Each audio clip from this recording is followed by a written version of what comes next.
¿Cómo estás, hermano? Gastón, muchas gracias, excelente. Un saludo a ti y a toda tu audiencia. Bueno, gusto tenerte aquí después de un buen tiempo que habíamos estado ahí platicando algunas actividades y demás antes de que fueran las elecciones en Estados Unidos. Para los que no te conocen, preséntate y ya después empiezo de lleno a preguntarte cosas que tengan que ver con migración y demás que me traen mucha curiosidad hoy en día en cómo está la situación. Claro que sí, soy abogado litigante y ya tengo más de 12 años de experiencia en la materia y bueno, en este andar defendiendo derechos humanos y velando por intereses sociales, pues me encuentro con esta situación que tenemos acá en Chiapas y así es como entro yo como abogado en la materia migratoria, que es justamente de los temas que vamos a platicar el día de hoy. Perfecto. Y es una de las áreas en las que yo me he desarrollado dentro de mi práctica privada como abogado litigante. Bien, para los que no conocen la ubicación donde estás en estos momentos, repítenos, cuéntanos y redes sociales y ya después entramos de lleno con las preguntas. Claro que sí, estamos ubicados en Boulevard Belisario Domínguez, número 1081, arriba del Banco Santander Select, muy cerca de Los Laureles, y las redes sociales Joshua Tan Cancino. En todas las redes sociales me pueden encontrar así, TikTok, Instagram, Facebook, así me pueden encontrar. Bueno, cuéntame un poquito ahora sí, ya de plano, cómo han sido estos primeros meses de la nueva política migratoria que ha impuesto definitivamente Estados Unidos, no solamente para nosotros como mexicanos, sino como para todo lo que es Centroamérica, Sudamérica y el resto del mundo, porque definitivamente cambiaron las reglas. Por supuesto, mira, yo me iría un poquito más atrás todavía, me iría a finales del año pasado, finales del 2024, y te platico cómo lo vivimos para que empecemos a ver cómo se empezó a gestar esta, pues ahora sí que crisis humanitaria que tenemos en el norte del continente americano. Y que, bueno, ¿qué sucedió al final del 2024? Tuvimos las elecciones en Estados Unidos y en el momento en que supimos que Donald Trump había ganado las elecciones, sabíamos qué tipo de política migratoria venía e inmediatamente después, al día siguiente en el despacho empezamos a recibir muchas llamadas de gente que estaba en tránsito en México, sin embargo que ya estaba tomando la decisión de quedarse en el país a vivir y para eso tenían que buscar una regularización y bueno, eso nos lleva a otro reto que tenemos nosotros como país para que institucionalmente podamos dar buen camino a todas esas solicitudes que tiene en puerta México, ¿no? Ok, bueno, bastante complicada la situación. En esas primeras llamadas y en estas primeras dinámicas, ¿qué fue lo más recurrente y cómo se le fue dando solución y cómo estamos hoy, después de casi 4 meses? Sí, claro, mira, te platico. Nos llamó la atención que ahora llamaban con la intención de regularizarse para hacer vida en México, para empezar a trabajar formalmente, para empezar a abrir cuentas bancarias, por ejemplo, para poder acceder a una licencia de conducir, para poder tener acceso a servicios públicos incluso, etcétera. Entonces, ¿qué nos empezó a indicar eso? Que la gente que estaba en México en tránsito ahora veía la necesidad de quedarse en México y está viendo pues esta solución, claro, y las posibilidades que tiene para poder quedarse en México de manera regular. Y bueno, ante la cerrada, porque esto es un dato bien importante, que el 90% del flujo migratorio que cruzaba de México hacia Estados Unidos, según la propia patrulla fronteriza de Estados Unidos, se redujo en este porcentaje del 90%, este flujo migratorio. Entonces estás hablando que aproximadamente son 14 millones de personas que estamos en el flujo más grande de migración en el mundo, el de México, Estados Unidos. Aproximadamente 14 millones de personas atraviesan nuestro país con la intención de llegar a Estados Unidos y de repente de la noche a la mañana cierras prácticamente la llave, claro, de este flujo migratorio y queda todas estas personas en situación de movilidad, pues aquí en el país y en busca naturalmente de vías legales que le permitan hacer vida en México, huyendo de diversas situaciones que pudieran tener, ¿no? Sin embargo, también es importante resaltar que no solamente, porque aquí estamos hablando de temas de refugio humanitario, porque estos temas de refugio humanitario los tramita la Comar, que es la Comisión Mexicana de Ayuda a Refugiados. Sin embargo, hay otras vías de regularización que son a través de las autoridades migratorias, sin embargo a veces se dejan de lado y se centran únicamente en las vías de refugio, y es importante empezar a ver las otras vías. ¿Por qué? Porque tenemos un cuello de botella muy importante actualmente y especialmente en el estado de Chiapas en tema migratorio. ¿Por qué? Porque cuando nosotros empezamos a recibir estas llamadas, nos decían, oye, pues yo ya me quiero quedar, pero pues no sé, y de todas partes del país, no estoy hablando exclusivamente de Chiapas, Claro. era de todo el país, tenían esta preocupación, ¿no? ¿Y qué buscaban estas personas? ¿Qué buscan estas personas? Poder emplearse formalmente Claro. y poder integrarse a la sociedad mexicana aportando esa fuerza laboral que ellos traen consigo, ¿no? Entonces, tienen esta necesidad, y lo que nosotros empezamos a hacer como despacho primero fue empezar a canalizarlos a través de la vía que más se ajustara a los supuestos que pudiera ser procedente una solicitud de regularización, pero por otra parte también echamos mano en buscar todos estos datos que hemos estado comentando el día de hoy. Claro. Y aquí nos ha llevado, y aquí voy a lo más relevante. A ver, estamos hablando que en los últimos años, 2-3 años, se han recibido, México es el quinto país con más solicitudes de refugio humanitario en el mundo, y te estoy hablando de aproximadamente 140,000 solicitudes de refugio anuales en el país. Muchísimo. Pero ahí va el siguiente reto. Estamos hablando de 140,000 que recibe anualmente la Comar, pero eso no es todo. De esos 140,000, 9 de cada 10 solicitudes se niegan, por X o por Y razón. Y solamente, estamos hablando que son aproximadamente esos 140, son 125,000 se niegan, ¿no? Y de esas 125,000 que se niegan, aproximadamente, y al año solamente se resuelven 71 juicios. Es decir, estamos hablando de todo un país, y estamos hablando del país con el mayor flujo migratorio en el mundo, donde de repente se cierra la llave, y antes de que se cerrara esta llave ya tenías un gran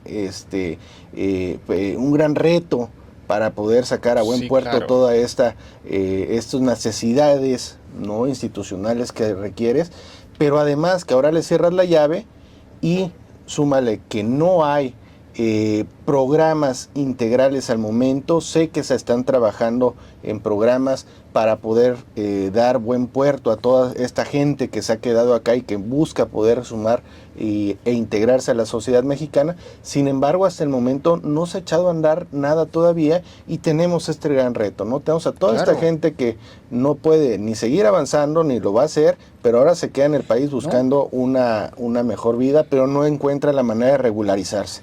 Claro, no, y el tema no es solamente cómo regularizarse, sino cómo empezar a ser activos dentro de la sociedad, porque lo mismo no. Veía un programa vez pasada en Estados Unidos que mostraban un escaneo de lo que es la frontera hoy en día, hace unos 5 días atrás, y realmente se redujo casi en un 100%, te diría. No era el 100%, pero mostraban imágenes de la misma época el año pasado, y tú decías, bueno, y el tema es, ¿dónde quedó toda esa gente que está en tránsito? En México.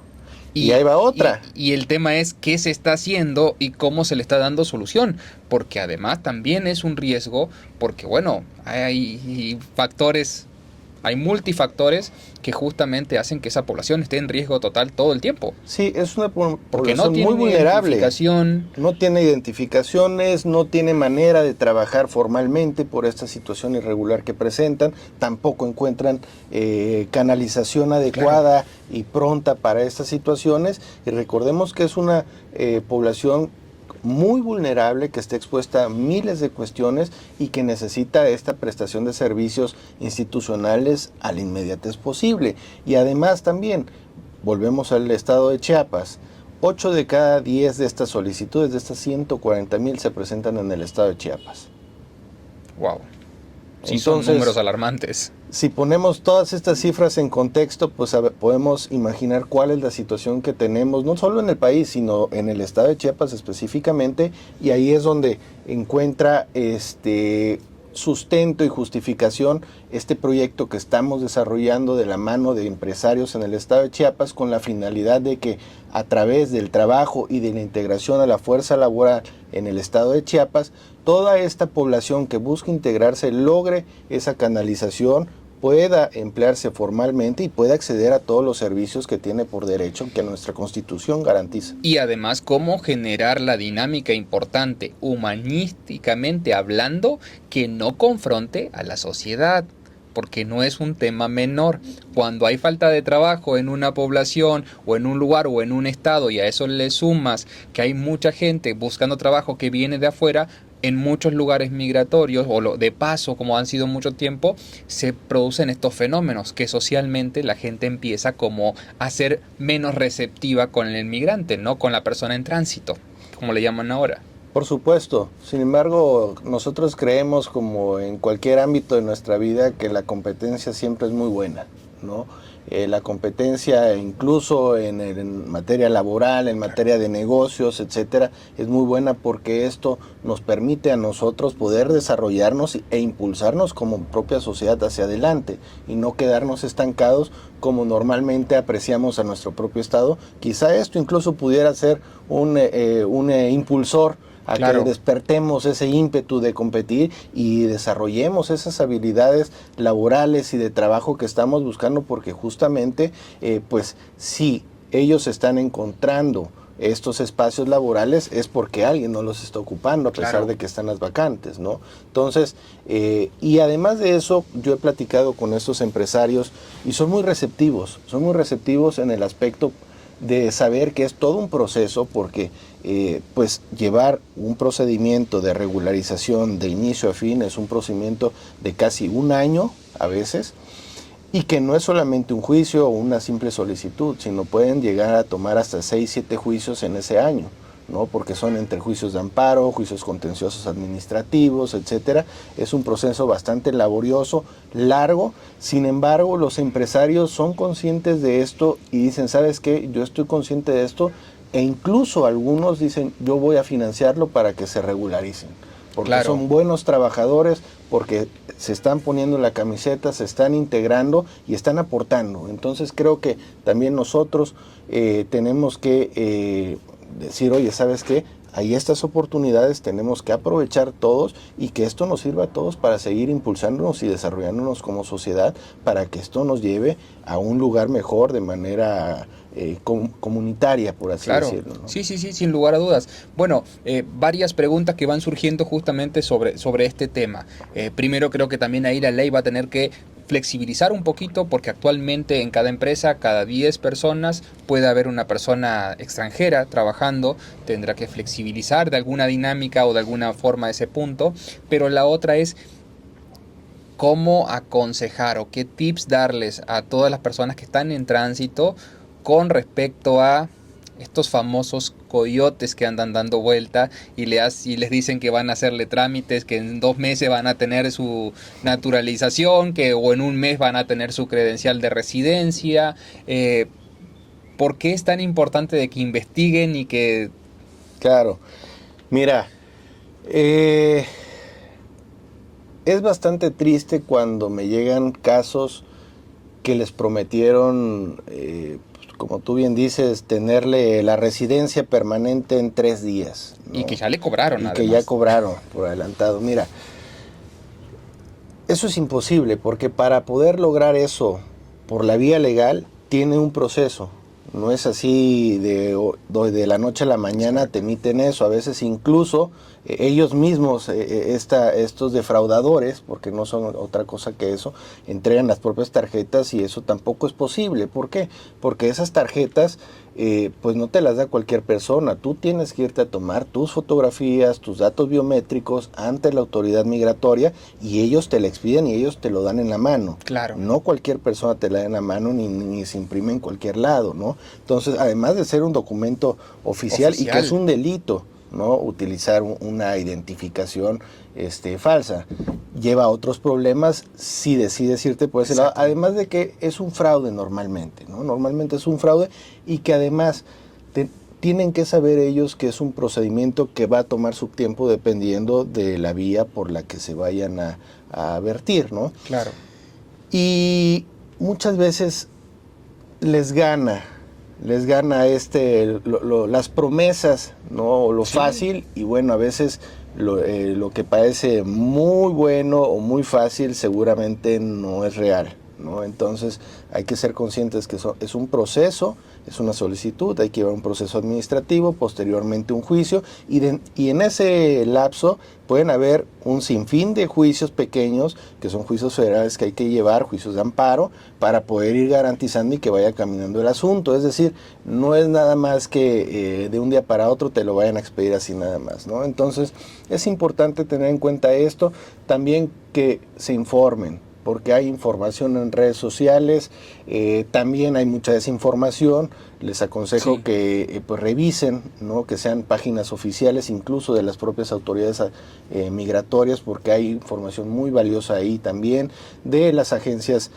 por ejemplo, de las Naciones Unidas para ayuda a refugiados, también hay mucha información valiosa, que se guíen por la información de instituciones formales, porque la desinformación también está ahí a la orden del día, y esto lleva a cometer o a irse con falsas promesas y caen en estas mentiras, y que además esto también pues demerita mucho el trabajo desde el punto de vista como abogado en materia migratoria. ¿Por qué?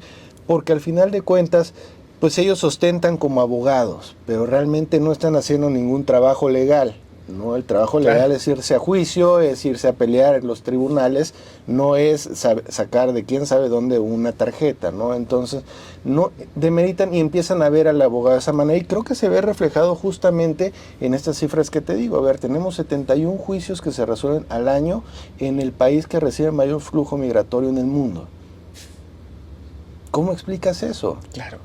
¿Dónde están los abogados? Y en todos los congresos, foros, espacios a los que he ido, que van de diferentes nacionalidades, de Norteamérica, Unión Europea, Centroamérica, etcétera, soy el único abogado migratorio en el sur de México. Y dices, oye, pero es la entrada, es la puerta de Norteamérica. ¿Cómo es posible que no haya abogados migratorios en el sur de México? Pues no los hay. Y cada que voy a las universidades a platicar con los muchachos les digo, olvídense del tema de civil o del tema penal, todo el mundo está viendo eso, ¿no? Claro. Hay muchísima competencia y otras áreas que están ahí, que las tenemos enfrente y que podemos aprovechar, porque hay una demanda increíble y una oferta extremadamente limitada, y lo estamos viendo, 71 juicios en el país al año. Claro, No encuentro. No hay forma. No hay forma. No, los números no cuadran. Entonces, hay una gran oportunidad ahí, y lejos de verlo como un problema, creo que lo podemos ver como una gran oportunidad. Todas estas personas tienen, bueno, la gran mayoría, porque eso también entramos en un tema de seguridad, y también es una necesidad ver quiénes están en nuestro país y cómo se van a integrar, porque también, así como mucha gente viene para integrarse para acá, habrá quienes por ahí vienen también con muy malas intenciones o huyendo de malas acciones que hayan cometido. Entonces, podemos tener ese control de quienes están en nuestro país e integrarlos a nuestra ciudad. Sí se puede, ¿no?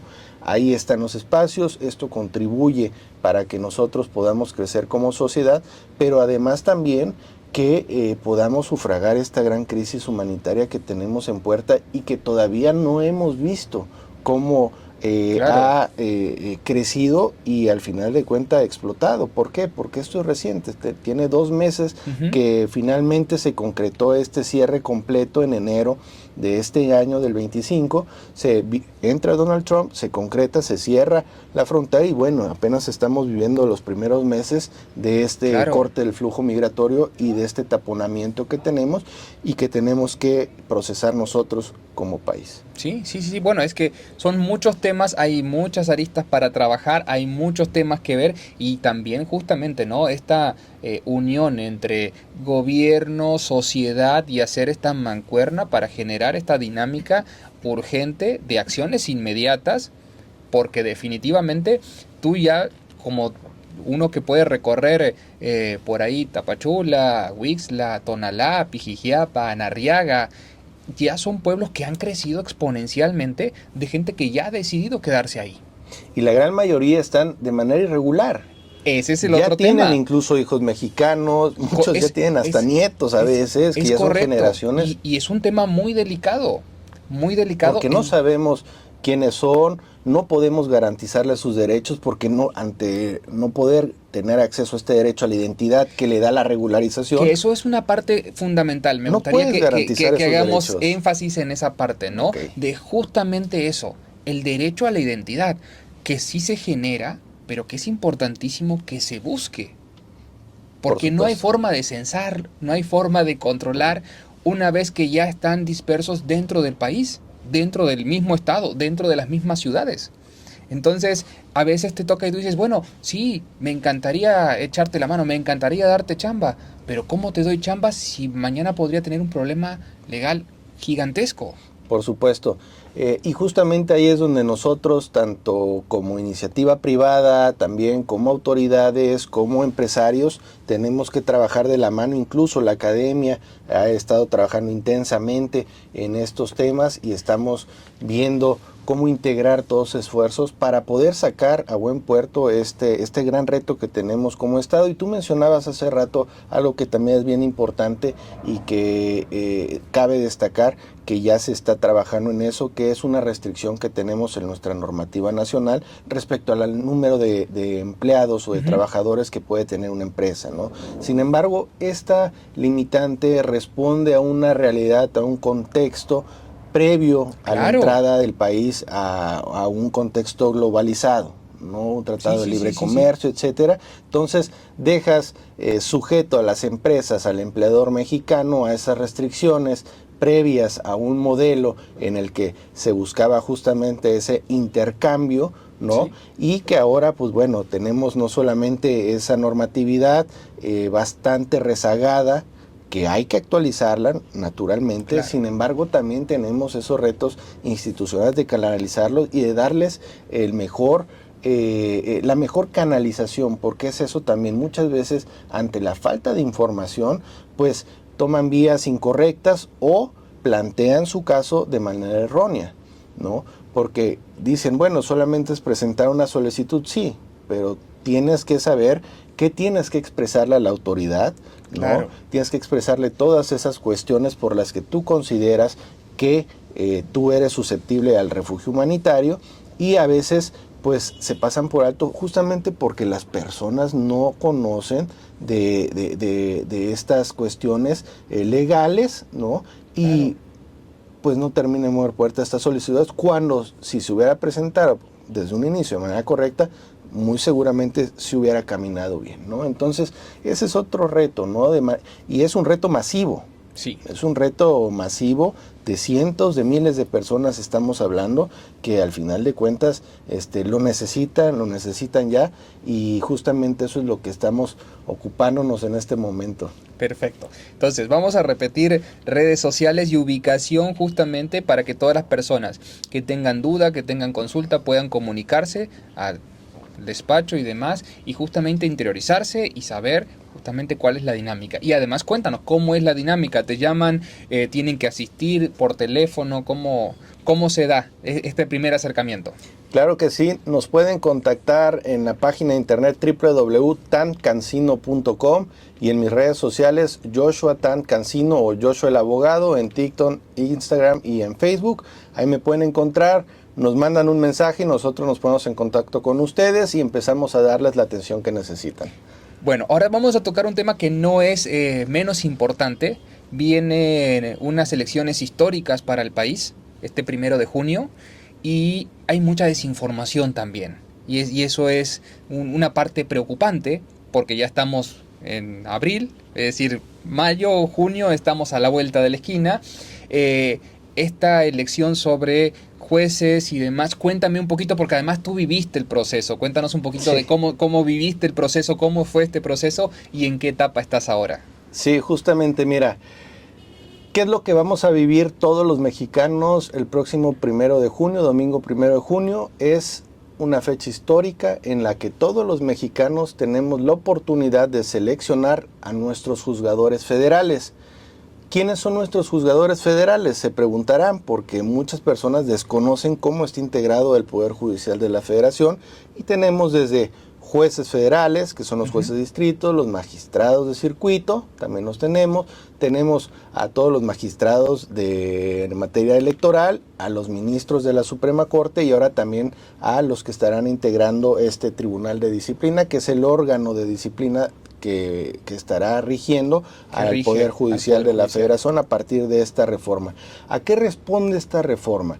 Esta reforma responde a poder aperturar, abrir esta posibilidad de que el tercer poder, que es el Poder Judicial, también la ciudadanía a través de la emisión de su voto, a través de una forma democrática, elija quiénes van a ser sus juzgadores. ¿Por qué? Porque anteriormente, y ese es el sentir de la gente, es que se tenía esta élite de juzgadores inalcanzables como dioses, ¿no? Así lo veía la gente y ciertamente era así. Yo como litigante, a mí de alguna manera pues sí me recibían los juzgadores cuando pedía audiencia, ¿no? Pero seamos francos, cuando llega el ciudadano de a pie a pedir la audiencia con el titular de algún juzgado, de algún tribunal, etcétera, difícilmente se le abre la puerta o es muy complicado, ¿no? Lo que se busca con esto es de que que el Poder Judicial de la Federación sea abierto a la sociedad, que sea accesible, que sean profesionistas que ya sean conocidos por la sociedad y que hayan trabajado a favor de esta. ¿Por qué? Porque de esa manera se garantiza de que sea un juzgador cercano al pueblo, ¿no? Que sea consciente del sentir, de las problemáticas y también que lo escuche en la misma manera en que le abre la puerta de su juzgado y tiene ese acceso.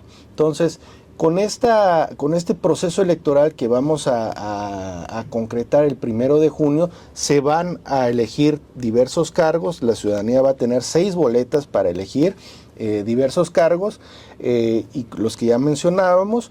Y en todos estos va a poder elegir, dependiendo del cargo, pues diferente número de opciones, ¿no? Es muy importante que se metan a las páginas institucionales. Ok, ¿dónde se puede checar? ¿Cómo la gente se puede informar? ¿Dónde consultar? Digo, a veces la gente, a veces la población misma se mete a checar cualquier cosa, en general, cualquier cosa de redes, y esto sí es importante hacer un llamado a la población porque definitivamente esto es un proceso que además, no solamente que es histórico, sino que además va a marcar un antes y un después, y ese antes y después va a depender mucho de la gente que acuda a dar su sufragio ese día. Totalmente. Tienen que meterse a los canales oficiales, como siempre lo he mencionado, tienen que entrar a la página del INE que se llama Conóceles, ahí pueden conocer el perfil y las propuestas de todos los candidatos en el país y también pueden entrar a la página, a la plataforma del INE de Ubica tu Casilla para ubicar su casilla más cercana. ¿Por qué es bien importante esto? Porque a diferencia de otras elecciones que hemos tenido como para presidente de la República, senadores o diputados federales, en esta ocasión vamos a tener menos casillas de las que normalmente tenemos en este tipo de elecciones, aproximadamente la mitad. Eso quiere decir que muy probablemente van a tener que desplazarse un poco más para poder llegar a votar en su casilla, entonces es importante que la vayan ubicando desde este momento. Es posible que siga cambiando la ubicación de un par de casillas, pero de muy pocas. La verdad es de que la información que ya se tiene ya es bastante robusta para poder darse una idea, simplemente son detalles que se van afinando, pero pueden entrar a estas páginas para conocer a sus candidatos, conocer cómo votar, porque también tienen que aprender cómo votar, porque es un formato nuevo, y además también ubicar sus casillas y que participen este 1 de junio emitiendo su voto en este proceso de selección de juzgadores federales, que tenemos esta oportunidad histórica. No se había hecho nunca en la historia del país ni nunca en el mundo, entonces estamos siendo parte de esta transformación de la justicia que busca acercar a sus juzgadores al pueblo. Podríamos decir que tú justamente quisiste ser parte de la historia y decidiste justamente participar en este proceso. ¿Qué significó para ti participar en este proceso y cuál es la situación actual tuya? Por supuesto, mira, en un inicio yo no estaba convencido de participar. Sin embargo, me di cuenta que era una oportunidad muy grande que tenemos nosotros como mexicanos para poder abrir este poder a la democracia y que podamos tener juzgadores cercanos a la gente y que los conozcamos, porque al final de cuentas habrá sido la sociedad quienes los eligió y quienes van a estar ahí juzgando todas las situaciones que puedan llegar. Entonces creo que me convencí de que era una buena oportunidad y era una buena oportunidad para que los mejores perfiles participaran, y por eso estoy participando. Y finalmente se vivió un proceso de varios filtros, de idoneidad, de experiencia, de prestigio y fama pública también. Okay. Es decir, que no solamente tiene que ver un tema de conocimientos, ¿no? o de capacidades, sino también un tema de trabajo por la sociedad, que ya haya sido, que ya haya atestiguado el trabajo a favor de la sociedad, y eso también permite a que hayan muchos candidatos que finalmente ya traen esa trayectoria y que ahora ven esto como la oportunidad, como yo lo hago, de seguir garantizando los derechos de los ciudadanos en Chiapas a través del Poder Judicial de la Federación, en el estado de Chiapas, pero ahora a través de un juzgado federal en el estado. Ok, por esa razón nosotros invitamos a todas las personas que quieran dar a conocer y que justamente estén interesados en platicar sobre sus proyectos, sobre sus actividades y demás. ¿Por qué? Porque justamente es una elección histórica, justamente es una elección que tiene que marcar un antes y un después, y ser parte de la historia es responsabilidad de todos en estos momentos, justamente para lograr esos cambios que se quieren lograr y para que esos cambios sean ejemplo a nivel nacional, sin lugar a dudas. Sin duda alguna, esta reforma respondió a un clamor del pueblo, y bueno, ahora tenemos que sumarnos a esto, participar, y que nosotros seamos quienes elijamos a nuestros juzgadores, para que a través de la democracia podamos nosotros como sociedad conocer y elegir a aquellos que van a estar resolviendo nuestros asuntos. Así que recuerde toda la población que este 1 de junio tenemos las elecciones y hay que ser consciente y participar de estas elecciones que van a marcar un antes y un después seguramente. Así es, que conozcan a sus candidatos, ubiquen su casilla, agenden el 1 de junio y pues bueno, que conozcan a todos los candidatos. En Tuxtla Gutiérrez, por ejemplo, tú que estás muy empapado sobre el tema, ¿cuántos candidatos hay? Mira, para los juzgados federales aquí en Tuxtla Gutiérrez hay diferentes materias, pero en el caso de juicios de amparo y juicios federales, que es el cargo al que estoy participando, somos 11 candidatos, de los cuales van a ser nada más los dos mejor votados, quienes serán los ganadores de estos cargos en los que van a desempeñar sus funciones como jueces, y yo estoy participando justamente para el cargo de juez de distrito en la boleta amarilla con el número 44. Claro. ¿No? Entonces voy a estar ahí el 1 de junio en la boleta amarilla con el número 44, podrán estar votando por mí. Ok, perfecto. Invitamos a todos los que participen. Son 11, me dices. Quedan 10 participantes más. Las puertas abiertas para generar estas dinámicas, estas pláticas, para dar a conocer y justamente para incentivar que la población vaya a votar. Creo que definitivamente ese es el ejercicio cívico más importante que como ciudadanos debemos realizar, y debemos como estar conscientes de que eso va a marcar justamente la idea de lo que queremos de nación y justamente en este caso de Chiapas, y de lo mejor para el Estado. Sin duda alguna, es nuestra obligación como sociedad informarnos y participar para que los mejores perfiles sean elegidos.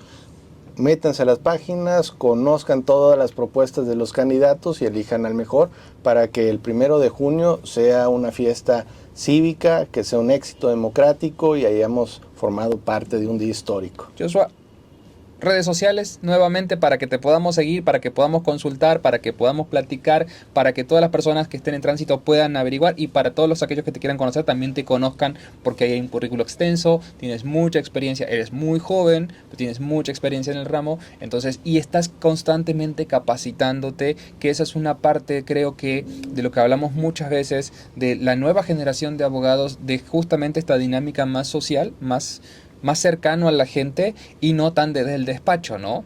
Porque a ti se te encuentra en un montón de lugares, pero muchas veces tal vez no en el despacho, que es algo que antes era muy en el despacho.